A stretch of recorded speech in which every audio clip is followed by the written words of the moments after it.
साथ में और पीआरओ सर भी हैं दुर्ग जिले के। सर आइए। तो आज ये आपका मार्गदर्शन करेंगे ताकि आप किसी भी साइबर फ्रॉड से या उनके झांसे में ना आए।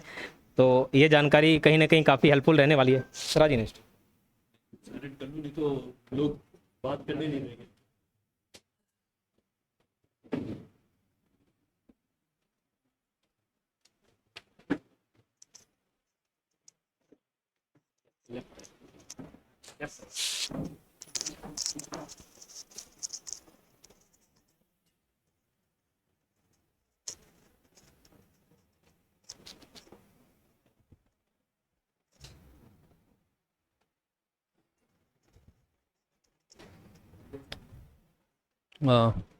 इंस्टाग्राम पेज खुल सकता है क्या इस पे?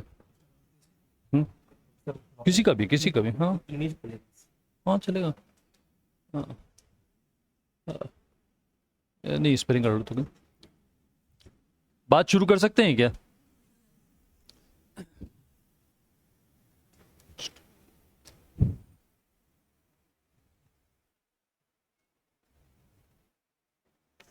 सर मुझे ना अपने हथियार ही संभालना आता है, आपके वाले ने संभल नहीं रहे।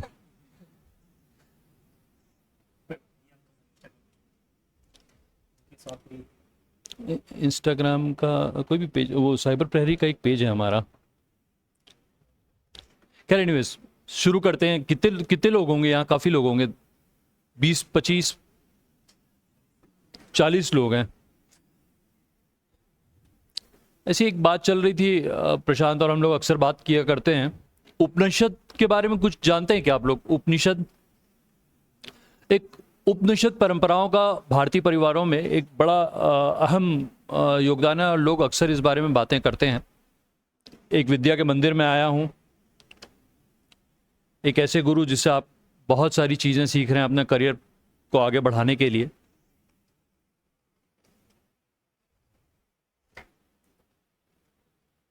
उपनिषद परंपराओं में होता यह है कि ऐसे ही स्टूडेंट्स बैठे रहते हैं और टीचर रहते हैं। स्टूडेंट खड़े होते हैं और पूछते हैं टीचर से कि आप कौन हैं? तो साहू जी बोल देते हैं कि अहम ब्रह्मास्मि, मैं भगवान हूँ।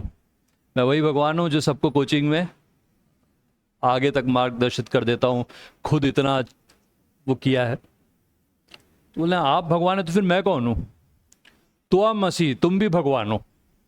स्टूडेंट कंफ्यूज, यार ये क्या है, खुद को भी भगवान बोल रहे हैं, मुझे भी भगवान बोल दे रहे हैं। बोले बाकी लोग?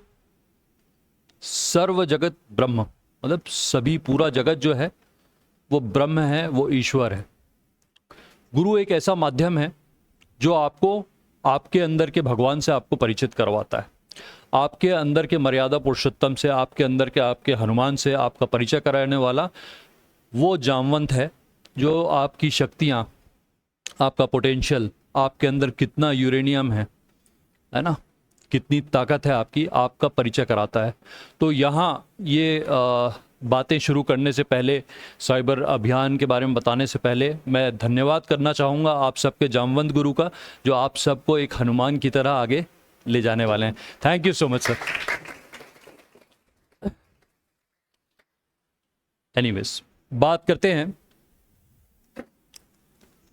ये बोर्ड देख रहे होंगे आप लोग, साइबर प्रहरी।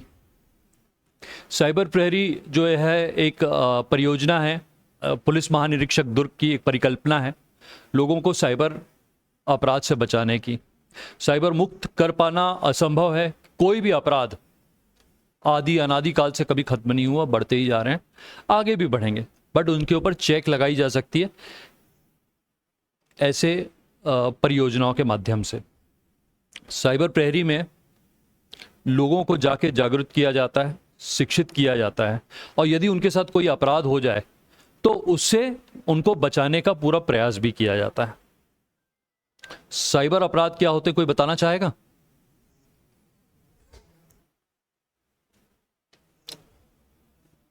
अच्छा ये अच्छा साइबर क्या होता है?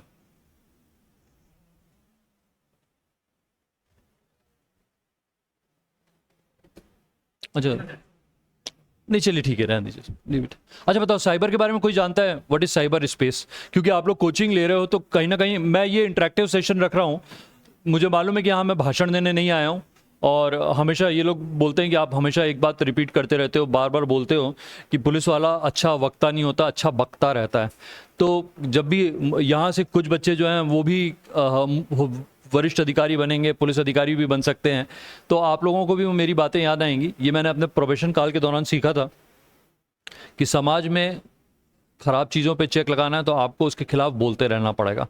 तो इसलिए वक्ता होना बहुत ज़्यादा आवश्यक नहीं होता, बहुत फॉर्मल बातें करना, भाषण देना नहीं कर पाऊंगा मैं सीधे 1-to-1 इंटरेक्शन करूंगा। मैंने जो पूछा आपसे कि साइबर के बारे में, साइबर स्पेस के बारे में कोई बता पाएगा? कोई भी? मैं तो यहाँ सोचा तो बहुत इंटरेक्टिव स्टूडेंट्स होंगे। ऑनलाइन जितनी चीज़ें ऑनलाइन हैं वो सब एक साइबर उसमें आ जाती हैं। और साइबर अपराध क्या है? कोई भी ऐसे गैरकानूनी कृत्य जो इंटरनेट के माध्यम से या टेक्निकल डिवाइसेस की मदद से हो रहे हैं। सरल भाषा में बात करेंगे, बहुत टेक्निकल भी नहीं जा रहा हूं, क्योंकि यहाँ अलग अलग संकाय के बच्चे बैठे हुए हैं, तो उनका जानना जरूरी है कि ये वही साइबर अपराध है जिससे लोग त्रस्त है। ठीक है, कुछ आंकड़े जो हैं उनके बारे में अक्सर बताता हूं मैं कि जनवरी से अप्रैल तक में 1750 करोड़ रुपए का वित्तीय नुकसान हुआ है भारतवर्ष में, है ना। 7,40,000 से अधिक क्राइम जो है रिपोर्ट किए गए हैं, और सर्वाधिक शिकायतें जो थी वो फाइनेंशियल फ्रॉड्स की थी। लगभग 85% जो थे वो फाइनेंशियल फ्रॉड्स थे। साइबर अपराध का जो एक मेन एम होता है, उद्देश्य होता है, वो मैक्सिमम उनका ये होता है कि किसी तरह का वित्तीय नुकसान किसी व्यक्ति को पहुंचाना, और दूसरा जो टारगेट होता है उसको डिफेम करना। समझ रहे हैं ना मेरी बात? आ रही समझ में? ठीक है, तो वो बोलते हैं ना अपन एक हुंकारी भरते रहिएगा। समझ में आया मुझे कि आप तक मेरी बात पहुंच भी रही है या नहीं। तो चौंकाने वाले आंकड़े थे जो 1,500 लोग जो गिरफ्तार हुए लगभग, उनमें से ज़्यादातर लोग जो थे वो 16 से 25 वर्ष के थे। तो मेरे ख्याल से इस कक्ष में जितने लोग बैठे होंगे वो मैक्सिमम उसी एज ग्रुप के होंगे। यहाँ ये एज ग्रुप जो है वो आगे बढ़ने की तैयारी कर रहा है, वो पढ़ रहा है, वो लिख रहा है, वो समझ रहा है चीज़ों को, और एक एज आप ही की एज ग्रुप के लोग वहाँ क्राइम कर रहे हैं। इजी मनी, शॉर्टकट, नैतिकता से परे। कई जो फाइनेंशियल फ्रॉड्स कई जो हैं वो कई अनेक रूपों में होते हैं। एक आजकल शेयर ट्रेडिंग के ऊपर काफ़ी लोग इन्वेस्ट करते हैं, बिटकॉइन के ऊपर करते हैं, क्रिप्टो करेंसी के ऊपर कर देते हैं, फॉरेक्स पे कर रहे हैं लोग।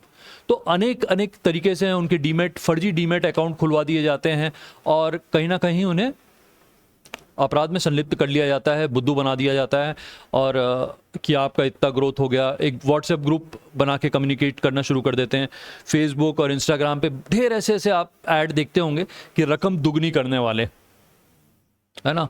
बहुत जल्दी आपको वित्तीय लाभ पहुंचाने का उद्देश्य बताएंगे वो लोग, और आपको कहीं ना कहीं उससे जोड़ने की कोशिश करेंगे। फिर एक व्हाट्सएप ग्रुप बनाएंगे, इसी के बाद आपको डायरेक्ट कर देंगे टेलीग्राम ग्रुप पे, और वहाँ पे ढेर उनके ही लोग रहते हैं जो अपनी ही तारीफ अपने मुंह से करते रहते हैं कि मेरा आज इतने का प्रॉफिट हो गया, मुझे आज इस ट्रेडिंग में।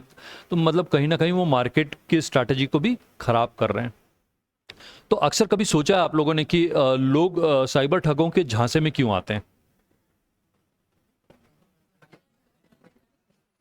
हाँ, पैसा, है ना। तो इसका मतलब है कहीं ना कहीं हम लोगों की मानसिक दबाव सहने की जो क्षमता है वो कम है। ठीक बात है। तो हमको कोशिश ये करनी चाहिए कि किसी भी ऐसे, और ये मानसिक दबाव कब कम होगा? जब आपके पास वास्ट नॉलेज होगा, है ना। वो जो बोलते हैं ना कि समाचारस्य पत्रम नित्यम पठति मानवः ज्ञाने वृद्धि भवेतस्य समग्र भवति पंडितः। मतलब जो रोज इंफॉर्मेशन रीड करेगा, जो रोज न्यूज़ रीड करेगा, है ना, वो कहीं ना कहीं पंडित बनेगा, विद्वान बनेगा, ज्ञानवान बनेगा। ठीक है। तो मानसिक दबाव सहने की क्षमता कम है। लोगों में आमतौर पे विश्वास जल्दी कर लेने का एक ट्रेंड है। मतलब आपके सीनियर्स जो होंगे, आपके जो घर में बुजुर्ग होंगे, बड़े होंगे, वो भी, और खासकर महिलाएं, यहाँ मैं देख रहा हूँ महिलाओं की संख्या ज़्यादा है। महिलाओं में भी विश्वास कर लेने वाला वो बहुत ज़्यादा वो होता है। हम लोग वही लोग हैं कि जो पेड़ के नीचे एक पत्थर पे बंधन लगा के उसको भी भगवान बना देते हैं, है ना। इस लेवल का विश्वास है हम लोगों का, मतलब हम ईश्वर को भी गढ़ लेते हैं अपने लिए। तो ठग जो हैं आपके विश्वास का फ़ायदा उठाते हैं और आपको नुकसान पहुंचाते हैं। इसी प्रकार कहीं ना कहीं एक डिपेंडेंसी वाला फैक्टर भी है। लोग डिपेंडेंट होते हैं अक्सर, छोटे छोटे काम करना है, बैंक अकाउंट केवाईसी अपडेट करना है, आपके यहाँ जितने बुजुर्ग होंगे, लेना पड़ोस वाले को बोल देता हूँ वो जाके करवा देगा। होता है ना कि रिटायरमेंट वाले वहाँ जाना है, तो आप सबकी कहीं ना कहीं किसी न किसी निर्भरता का भी लोग फ़ायदा उठाते हैं। साइबर अपराध होने के दो आवश्यक कारण हैं जिनकी वजह से साइबर अपराध होता है। पहला होता है डर। एक फ़ोन कॉल आता है आपके पास और बोलते हैं, यार आराम से बात करते हैं, यार खड़े होकर बात करूंगा तो हीरो जैसा लग रहा है। पीछे क्लियर है ना मेरी आवाज़? एक फ़ोन कॉल आ रहा है आपके पास और उसमें बोला जा रहा है कि आपके किसी रिश्तेदार का एक्सीडेंट हो गया है और उसको इतने पैसे की आवश्यकता है। लोग क्या करते हैं, उसमें आ जाते हैं, कैमरे का इशू है, यहाँ बैठ, जहाँ बोलोगे वहाँ बैठ जाएंगे। तो आदमी डर जाता है, वो सोचता है कि यार थोड़े से पैसे दे देने से यदि किसी की जान बच जाती हो तो उसमें बुराई क्या है। आई होप ये चल रहा होगा ना, ठीक। तो थोड़े पैसे दे देने से यदि किसी की जान बच जाती है तो उसमें बुराई क्या है। एक डर रहता है किसी की जान बच जाएगी, है ना। किसी ने फ़ोन कर दिया और कहा कि आपका बच्चा जो है गिरफ्तार कर लिया गया है। ऐसा किसी के पास फ़ोन आया है क्या? किसी के पेरेंट्स, हाँ, किसी के परिचित को आया होगा कि आपके बच्चे को गिरफ्तार कर लिया है, उसके ऊपर गंभीर आरोप हैं, उसको पुलिस पकड़ के ले जा रही है। अगर आप उसको छुड़ाना चाहते हैं तो पैसे दीजिए। तो ये हो गया डर, डर दिखाकर क्राइम करना। और दूसरा है लालच। जैसे मैंने बताया, आपकी रकम दुगनी कर दी जाएगी। अनेक ऐसे झांसे, ऐसे प्रलोभन दिए जाते हैं लोन एप्लीकेशन के माध्यम से। अनेक अनेक अनेक सब परिचित हैं, सब ये बात जानते हैं, पर अक्सर आपके टीचर्स आपको ये चीज़ बताते हैं, आपके घर में ये बात डिस्कस होती है। बट मेरे आने की यहाँ आवश्यकता इसलिए पड़ी कि ऑलवेज लोग जो है ना अथॉरिटी को बिलीव करते हैं। और मुझे विश्वास है कि जब मैं यहाँ बैठा हूँ और आपसे 1 to 1 इंटरेक्ट कर रहा हूँ तो कहीं ना कहीं आप मेरी बात सुन रहे होंगे और सुन के समझ के अपने घर, अपने परिवार तक इन बातों को पहुंचाएंगे। ये 50 लोग जो यहाँ बैठे हुए हैं वो 50 परिवारों को, उन परिवार के मित्रों को, सबको रिप्रेजेंट कर रहे हैं। मेरा विश्वास है कि जितनी भी हमारी चर्चाएं होंगी, इंटरेक्शन होगा, ये सब उन लोगों तक पहुंचेगा जो लोग यहाँ उपस्थित नहीं हैं। ठीक है। तो साइबर अपराध का एक कॉमन ट्रेंड है। कैसे होता है साइबर अपराध? एक मैसेज आता है, एक अनजान लिंक आई, उसको क्लिक किया तो वो किसी ना किसी एक एपीके की तरफ आपको डाइवर्ट कर देता है ना। और एक रिमोट लॉगिन करा देगा, की लॉगर्स की मदद से आपको ट्रैक करता रहेगा, आपके सारे डेटा को रख लेगा, आपको ब्लैकमेल करेगा। या आपसे बोलेगा कि 1 रुपये डाल दो, है ना, मैं अभी रिटर्न कर रहा हूँ। OLX वाले जो फ्रॉड्स होते हैं, अक्सर लोगों ने सुना है ना कि OLX पे पैरामिलिट्री फोर्सेस का बंदा बन के आता है, कोई आइडेंटिटी कार्ड दिखाता है कि मैं आर्मी में हूँ, मैं पैरामिलिट्री में हूँ, मेरा ट्रांसफ़र यहाँ से हो गया है, तो मैं सामान जो है ना औने पौने रेट पे बेच रहा हूँ। तो आपको भी लगता है कि यार घर परिवार में सबको ज़रूरत होती है, सेकेंड हैंड ही क्यों ना सही ले लिया जाए सामान। तो आप ट्रस्ट करके उसके अकाउंट में कुछ पैसे डालते हो और कहीं ना कहीं आपका खाता जो है वो खाली हो जाता है। उसी प्रकार अक्सर हम लोग क्या करते हैं, कस्टमर सपोर्ट सर्विस के लिए कभी भी आप लोग खुद भी बताओगे कि अगर मुझे किसी विभाग की customer care service, suppose SBI का कोई कस्टमर सपोर्ट सर्विस है, उसको ढूंढना तो कैसे ढूंढना चाहिए? गूगल से? बिल्कुल भी नहीं ढूंढना चाहिए।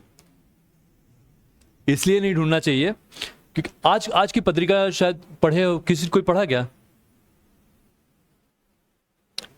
हमारे IGP सर का एक लेख आया है, उसमें उन्होंने गूगल को एक नोटिस जारी किया है कि जब भी इस प्रकार के कस्टमर केयर नंबर सर्च किए जाते हैं तो मैक्सिमम टाइम्स जो ठगों के नंबर हैं वो ऊपर आ जाते हैं, क्योंकि वो ऐड के जरिए चल रहे होते हैं, इसलिए उनकी प्रायोरिटी हाई रहती है। सामान्य भाषा में, टेक्निकल नहीं बात करूंगा, सामान्य भाषा में बात कर रहा हूं आप लोगों से, वो ऊपर प्लेस कर दिए जाते हैं। और लोग क्या करते हैं, पहले दूसरे तीसरे को क्लिक किए और उनसे बात करके ठगा जाते हैं।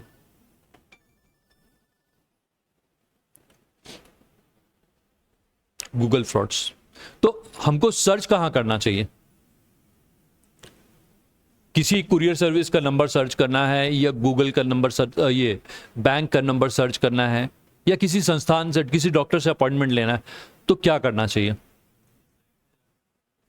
ऑफिशियल साइट पे जाना चाहिए। ऑफिशियल ऑथेंटिक साइट्स जो होंगी उनकी, उनसे संपर्क करना चाहिए। ऑलवेज आप देखते हैं एक टोल फ्री नंबर आपको अवेलेबल होता है, जिसकी शुरुआत होती है 1800 सो एंड सो। एक लंबा नंबर होता है जिसको आप डायल करते हो, और ऐसा नहीं कि 98271615 और 3, इस तरह से कोई नंबर नहीं होता, वो स्पेशल नंबर्स होते हैं, है ना। तो उनके जरिए संपर्क करना चाहिए, ऑफिशियल वेबसाइट्स पे जाना चाहिए, ठीक है। तो ये कई बार जो फैमिली डिस्ट्रेस वाली जो मैंने बात बताई कि लोगों को अक्सर झांसे में लिया जाता है कि आपके यहाँ का बच्चे को जो है अरेस्ट कर लिया गया है, जिसके ऊपर रेप का आरोप लगाया गया है, ये लोगों ने फलानी लड़की को छेड़ा था, इस मामले में इनकी गिरफ्तारी है। तो कई लोगों के बच्चे बाहर होते हैं, कई लोगों के शहर में होने के बावजूद। एक इंसिडेंट बता रहा हूँ, अभी कुछ दिन पहले ही भिलाई के एक प्रसिद्ध डॉक्टर साहब हैं, वो आए और आते साथ ही अपने बेटे को भी साथ में लेके आया, और साथ में चप्पल भी थी उनके हाथों में। मेरे सामने ही वो अपने बच्चे को पीटते गए। तो मैंने बोला कि क्यों पीट रहे हैं आप? तो उन्होंने बताया कि इसलिए कि किसी ने बताया मुझे कि मेरा बेटा जो है अरेस्ट हो गया है, और उसके एवज में 3 लाख रुपए उनसे ले लिए। तो मैंने कंफर्म करने के लिए जब इससे फ़ोन लगाया तो उसने उठाया नहीं। मैं बोला पढ़ रहा होगा? बोले नहीं सर, पढ़ नहीं रहा था, पीवीआर में बैठा हुआ था। भाई अगर आपका बच्चा कहीं बाहर गया हुआ है तो तस्दीक करने का तरीका यह है कि उसके कॉलेज में फ़ोन लगा लें आप, उसके कोचिंग सेंटर में आप बात कर सकते हैं, है ना, उसके फ्रेंड से आप पूछ सकते हैं। नालायक को एक तो जवाब दे देना चाहिए कि नहीं भाई मैं सेफ हूँ और मैं यहाँ हूँ। अगर वो नहीं दे पा रहा है तो एटलीस्ट एक प्रॉपर जगह से कम्युनिकेट करके आपका हालचाल जो है आपके पेरेंट्स तक पहुँच जाना चाहिए, ठीक है। कई बार बैंकिंग फ्रॉड्स के नाम पे कि आपकी क्रेडिट लिमिट्स जो है बढ़ा दी जाएगी। क्रेडिट कार्ड कई लोगों ने इशू कराया होंगे। कई बार सर पुस्तक मंगाने के लिए हम लोगों को क्रेडिट कार्ड का भी इस्तेमाल करना पड़ता है, और आमतौर पे मैं सजेस्ट करता हूँ कि यदि आपके पास डेबिट कार्ड है तो आप अननेसेसरी क्रेडिट कार्ड ना लें, और यदि आपने ले लिया है तो पूरे सुरक्षा मापदंडों का पालन करें। होता यह है कि लोग फोन करते हैं कि आपकी क्रेडिट लिमिट बढ़ाई जा रही है। आपको कितने क्रेडिट लिमिट की आवश्यकता होती है? मान लो आपका क्रेडिट लिमिट जो है 20,000 50,000 है, आप शॉपिंग कितने की करते हैं? एक आम आदमी कितने की शॉपिंग कर सकता है पूरे महीने में? चाह के भी वो 10,000 या 20,000 से अधिक नहीं कर सकता।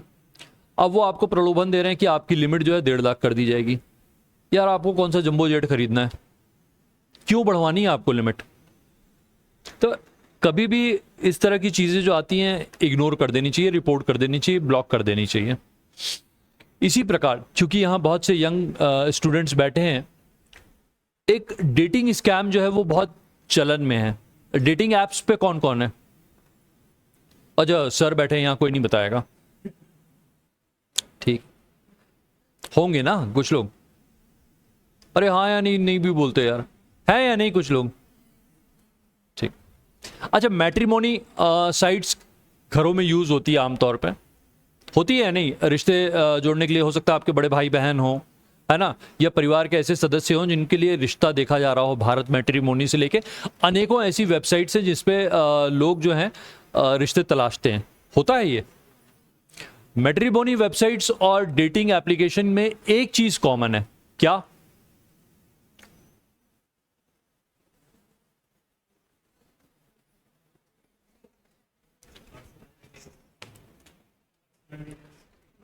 पर्सनल डिटेल के अलावा फेक आइडेंटिटी बना लेते हैं लोग। फेक आइडेंटिटी बना के लोग अप्रोच करते हैं, दोनों में। और दोनों जगह रिश्ते तय हो रहे हैं, दोनों जगह वही सामान्य बातें हो रही हैं, पर दोनों जगह बेवकूफ बनाया जा रहा है। ठीक है, तो आपसे गुजारिश है, कोई भी नया रिश्ता कायम करने से पहले दिल से ज्यादा दिमाग की सुननी चाहिए। आप उस व्यक्ति को पर्सनली वेरीफाई करवा लो। पहले आमतौर पे क्या होता था, जब रिश्तेदारी की बात होती तो हम क्या करते थे, रिश्तेदारों से बोलते थे कि क्रॉस कर लीजिए कि वाकई ये बंदा एग्जिस्ट कर रहा है या नहीं कर रहा है। ये ऑर्गेनाइजेशंस में कई परिचित होते थे, उनसे बात करते थे कि भाई ये बंदा अगर बोल रहा है कि मैं एसबीआई में हूं तो वाकई ये एसबीआई में है भी या नहीं, क्रॉस चेक हो जाया करता था। आज लोग क्या है, वो पूरी तरह डिपेंडेंट हो गए इंटरनेट पे।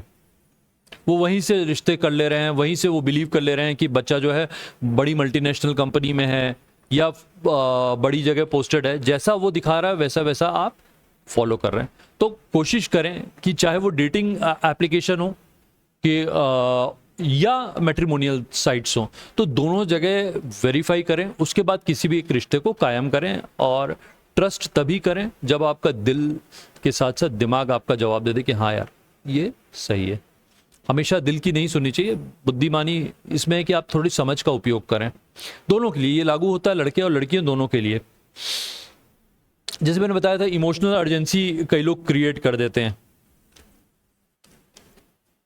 है ना, कि भाई फलानी रिक्वायरमेंट है इमीडिएट, मैं विदेश से आया हूँ, शर्मा जी का लड़का हूँ, और सर आते साथ ही ना मेरा सामान जो है वो फंस गया है और मुझे ना इतने पैसों की आवश्यकता है। तो पिताजी ने बिना वेरीफाई किए शर्मा जी के लड़के को दे दिया। अब कौन शर्मा जी वो खुद ही नहीं जान रहे। होता है, कई लोग हुए हैं ऐसे। आप एक बार क्रॉस चेक तो करें। कभी कोई आदमी आपसे, आपका ही फ्रेंड आपसे कोई 5 रुपए मांगिए, आप 50 बहाने बना देंगे, आप नहीं देंगे उसको। ऐसे ही होगा ना, ये चलो मैं ही मांगता हूं, तो कितने लोग हैं जो मुझे देंगे? नहीं देंगे। पर ठगों को आप आसानी से दे देते हैं क्योंकि वो आपकी साइकोलॉजी से खेल रहे हैं। ठीक है, तो ऐसे ढेर सारे क्राइम्स हैं जिसके ऊपर बातें की जा सकती है। मेरे पास स्कैम्स हैं जिनके ऊपर अपन बात कर सकते हैं। बचने की बात कर लेते हैं अपन कि बचा कैसे जाए। अच्छा, कितने ऐसे लोग हैं जिन्होंने विगत 8 माह 10 माह में अपने बैंकिंग के, अपने ईमेल के, अपने सोशल मीडिया के पासवर्ड चेंज किए होंगे? 4 लोग। चलो तुम्हें भी ध्यान आ रहा है, 4-5 है तुम्हें, ठीक है। और किसी ने चेंज किया? पासवर्ड एक बहुत इंपॉर्टेंट चीज है जिसे स्ट्रांग रहना बहुत ज़्यादा महत्वपूर्ण है। और इसके अलावा आपको समय समय पर इसको बदलते रहना है। एक फिक्स इंटरवल पे कोशिश करें कि आप उन चीज़ों को चेंज करते रहें ताकि लोग उसको ट्रैक ना कर सकें। हैकर्स के लिए बहुत इजी हो जाता है किसी व्यक्ति का पासवर्ड जो है वो पकड़ लेना और उसका अकाउंट जो है हैक कर लेना। अपराधी होते हैं अक्सर पासवर्ड जो है हम लोग बहुत इजी पासवर्ड बना देते हैं। आई लव सुनीता, ऐसे कितने लोग हैं, लड़के होंगे ऐसे। मत करना भाई, ऐसा करना। पासवर्ड हमेशा स्ट्रांग बनाए। हमेशा ध्यान रखें कि किसी भी डिक्शनरी या डायरेक्टरी में यूज किए गए नंबर्स, यूज किए गए वर्ड्स को आप यूज ना करें। पासवर्ड स्ट्रांग रखने का क्या तरीका है? उसमें अल्फा न्यूमेरिक कैरेक्टर्स होने चाहिए, है ना, स्पेशल कैरेक्टर्स होने चाहिए, न्यूमेरिक कैरेक्टर्स होने चाहिए, कैपिटल्स होने चाहिए, स्मॉल्स होने चाहिए, कॉम्बिनेशन होना चाहिए। कोशिश करें कि पासवर्ड ऐसा बनाए, है ना। सुनीता वाला पासवर्ड भूल जाएं, है ना। इसके अलावा अगर आपको बात करनी है तो एक मल्टी फैक्टर ऑथेंटिकेशन, कोई जानता multi factor authentication? 2 factor authentication, ठीक। तो ये मुझे आवाज आपकी क्लियर नहीं आ रही, बट आपका भाव समझ रहा हूं मैं।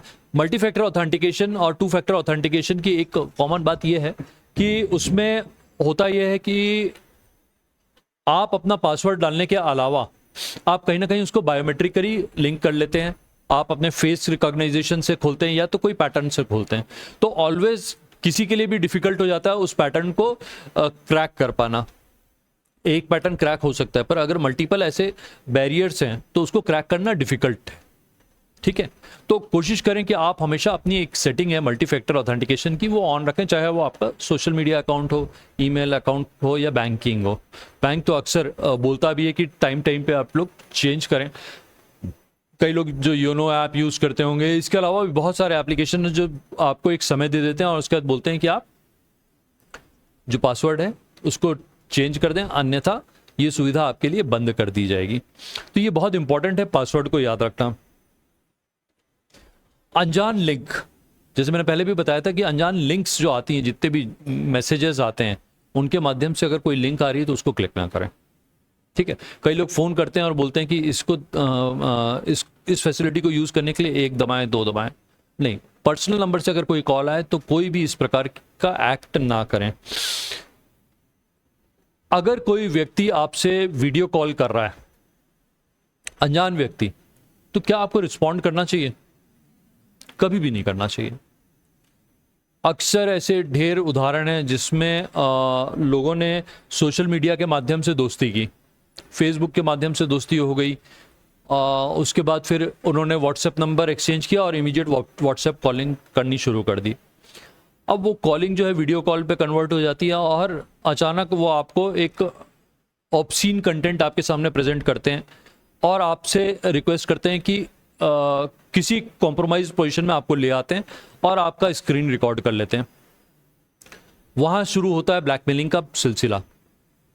लोग पैसे देते जाते हैं, उस भूख का कोई अंत ही नहीं होता। वो लगातार आपसे पैसे की मांग करते रहते हैं। आपको एक ऐसी एजेंसी बना लेते हैं कि जब जब उनको आवश्यकता है पैसे की, वो तत्काल आपसे मांग लेंगे। और लोग क्या करते हैं, ऐसी कंप्लेंट्स पुलिस के पास भी नहीं करते हैं। अब क्यों नहीं करते लोग? लोक लाज का डर, यार कोई क्या कहेगा। तो आगे चल के अपन उसके ऊपर बात करते हैं कि क्या रेमेडीज हैं इससे काउंटर किया जा सकता है। बट अनजान वीडियो कॉल्स जो है ना, कभी भी एंटरटेन नहीं किए जाने चाहिए किसी भी कारण से। आपके पास अगर कोई वीडियो कॉल आ रहा है तो मत वो करिए। एक महत्वपूर्ण जानकारी और, कि कभी भी जो स्टूडेंट्स हैं उनको अपनी पर्सनल इंफॉर्मेशन, किसी को भी, स्टूडेंट्स ही नहीं, किसी को भी अपनी निजी जानकारी सब लोगों के पास देने की जरूरत नहीं है। आपकी पर्सनल इंफॉर्मेशन से दुनिया को कोई लेना देना नहीं है। आप क्या कर रहे हैं, क्या नहीं कर रहे हैं।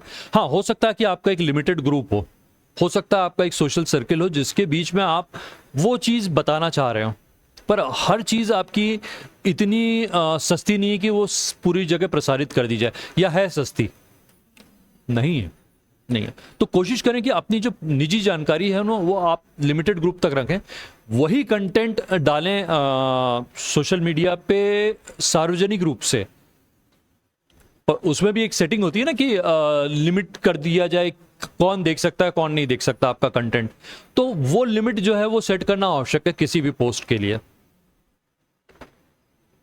देखिए, आप लोग प्रधानमंत्री नहीं हैं, आप लोग कोई ऐसे ब्यूरोक्रेट नहीं है जिसका ऑल टाइम मीडिया से कनेक्शन रखना जरूरी है।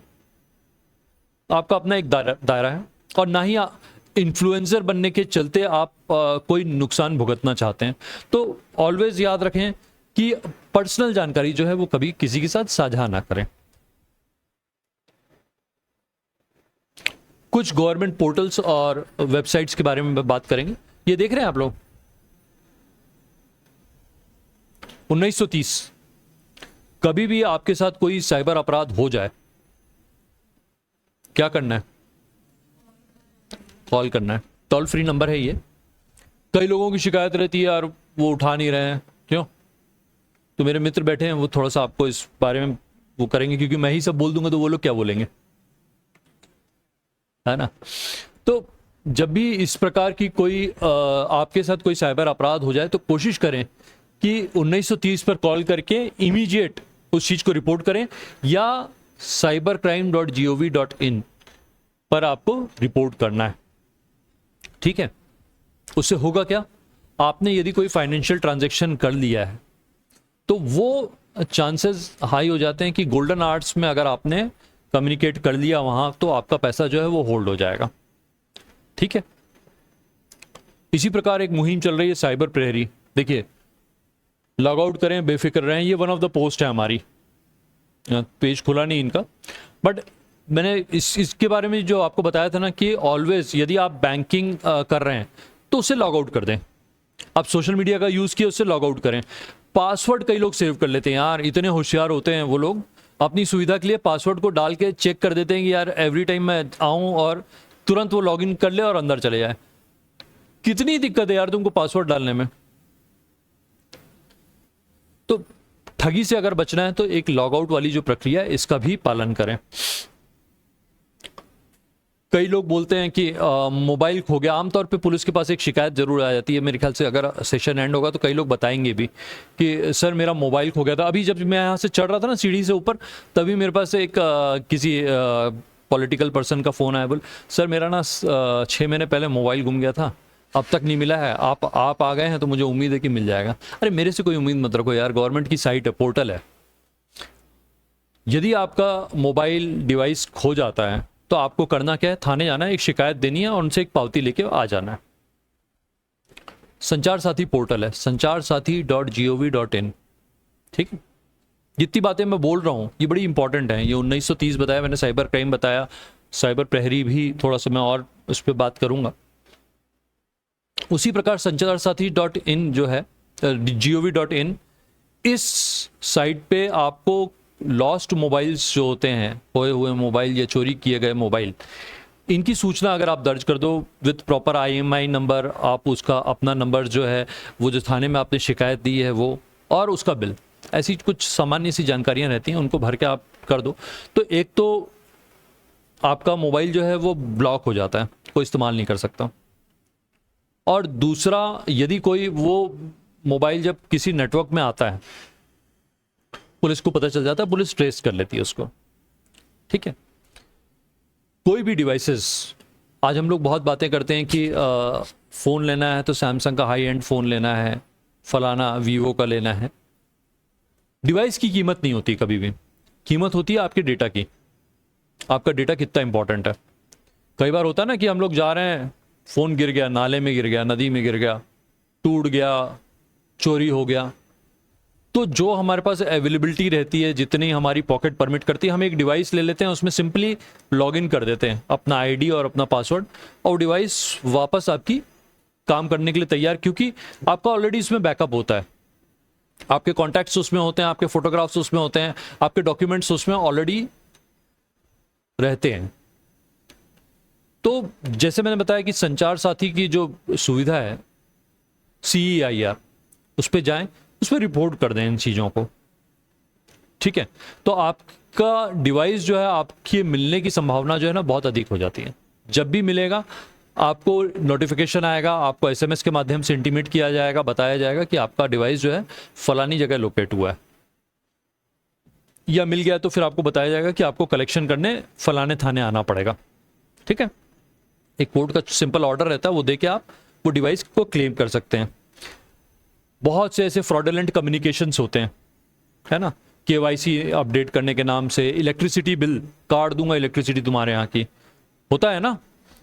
इसके अलावा पेमेंट वॉलेट, जैसे मैंने बताया, आपका लिमिट बढ़ाने के नाम से, ऐसे दर्जनों, नौकरी लगाने के नाम से, स्टॉक मार्केट के नाम से, नकली शासकीय अधिकारी बनकर कोई फ़ोन करता है। चलिए आप समझ गए कि यार ये फेक कम्युनिकेशन हो रहा है, फ्रॉडुलेंट कम्युनिकेशन है, उसकी रिपोर्टिंग करनी जरूरी है। और उसकी रिपोर्टिंग कहां होगी?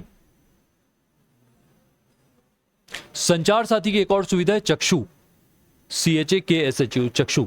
उस पर जाके आप फ्रॉडुलेंट कम्युनिकेशंस जो हैं उनको आप ब्लॉक कर सकते हैं। मुझे बहुत अच्छा लग रहा है कि यहाँ पे कुछ लोग हैं जो वाकई पेन और पेपर लेके बैठे हैं और जो चीज़ों को नोट कर रहे हैं। खासकर मैंने देखा कि महिलाओं में ये सूझबूझ ज़्यादा होती है बजाय लड़कों के। लड़कों के किसी के हाथ में मुझे नहीं लग रहा कि कोई नोट कर रहा होगा। दुखद है यार, हर्ट्स। समझाओ यार, ये कैसे भाई हैं आपके, है ना, कान पकड़ना पड़ेगा।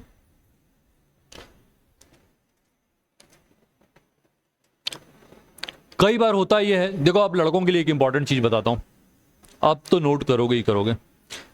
कई बार क्या होता है, लोन लेने वाले बहुत से कई फोटोग्राफ्स को वो ले लेते हैं और मॉर्फ कर देते हैं। मॉर्फिंग समझते हो ना, कि सिर किसी और का, धड़ कहीं और का। तो एक अजीबोगरीब वियर्ड फोटो बना देते हैं, एक नंगी फोटो बना के आपके सामने प्रस्तुत कर देते हैं, जो कि आपकी है भी नहीं।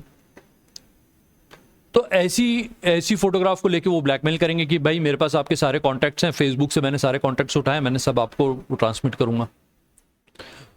ऐसा कोई कम्युनिकेट करे तो उसका नंबर भी जो है चक्षु पर आप ब्लॉक कर सकते हैं, ठीक है। इसके अलावा एक स्टॉप एनसीआईआई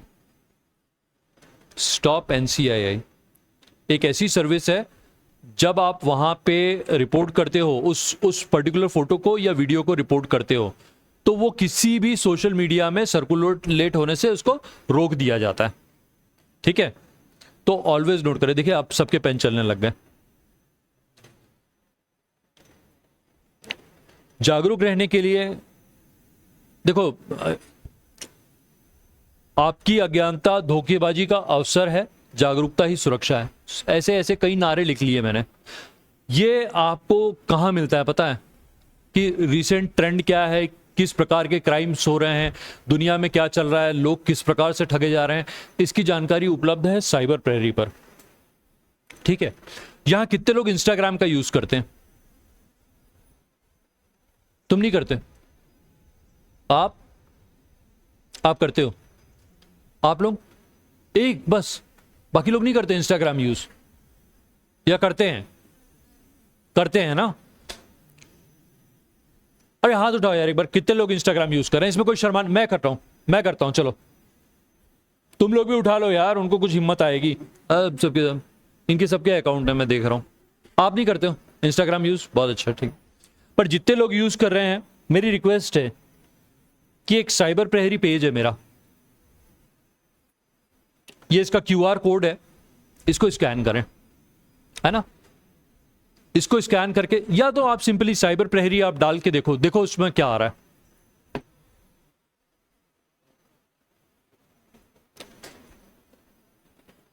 उसको फॉलो करो। इसके अलावा हमारा एक व्हाट्सएप चैनल भी है। व्हाट्सएप चैनल आप भी यूज करें। उस चैनल का लिंक जो है ना, अपने यहां जो आपके पेरेंट्स हैं, आपके जो सीनियर्स हैं,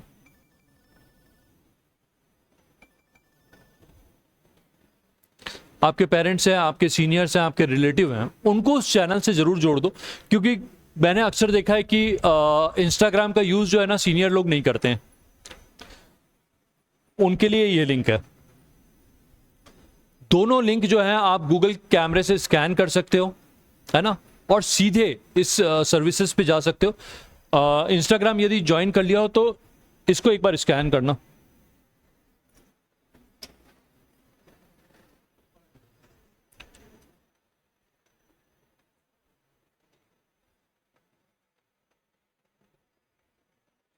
इसको यदि किसी एक का हो जाए तो जस्ट मेरे को एक बार दिखाएंगे।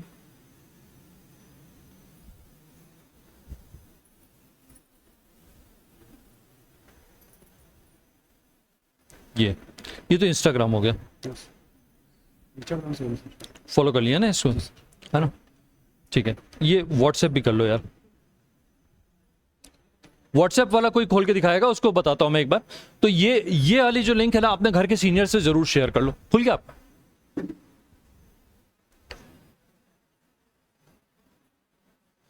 व्हाट्सएप में ना ऊपर एक सब्सक्राइब बटन आता है, उसको जरूर क्लिक करना है, तब आपको चीजें समझ में आएंगी कि कैसे इस चीज से जुड़ना है, ठीक है। आई होप, मेरे ख्याल से कोई इतना डिफिकल्ट नहीं होगा ये चीज कर पाना, है ना। इसके अलावा आप लोगों को साइबर क्राइम, सोशल कोई ऐसी कंटेंट है जिसके ऊपर आप चाहते हो कि आपसे कोई बात करे, या पुलिस से संबंधित कोई जानकारी चाहिए आपको, तो आप मेरे आईडी को भी फॉलो कर सकते हो। नंबर इसलिए नहीं देता मैं जनरली, आपके टीचर के पास मेरा नंबर अवेलेबल रहेगा जब भी पर क्या होता है, बहुत ज़्यादा फ़ोन अटेंड कर पाना मेरे लिए डिफिकल्ट हो जाता है। तो आप टेक्स्ट कर दें, यदि आपका कोई समस्या है तो आप मेरी निजी आई पे डाल सकते हैं। अच्छा, मेरा परिचय मालूम है या नहीं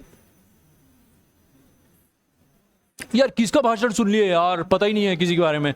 मैं डॉक्टर संकल्प राय हूँ, नोडल ऑफिसर हूँ साइबर प्रहरी यूनिट का। इसके अलावा दुर्ग, बालोद और बेमेतरा 3 जिलों का नोडल अधिकारी हूँ मैं साइबर का, ठीक है, तो यहाँ पे जितनी भी तकनीकी समस्याएं आती हैं, इमरजेंसी सेवाएं होती हैं, उनको देखता हूं मैं।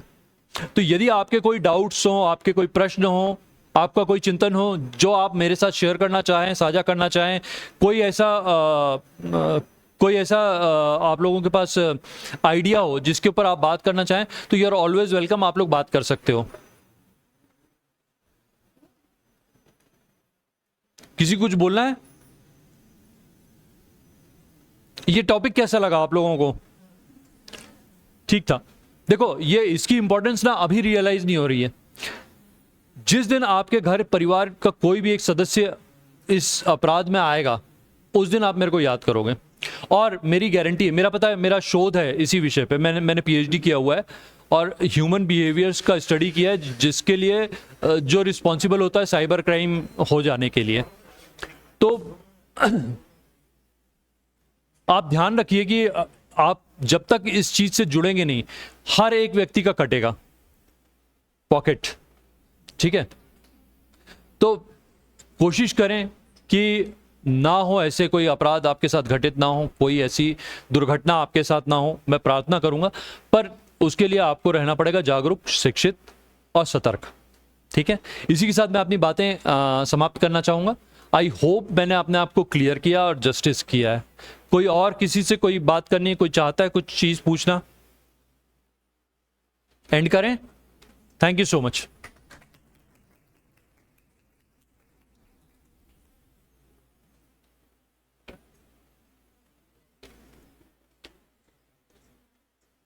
कैसे निकलेगा देख तो।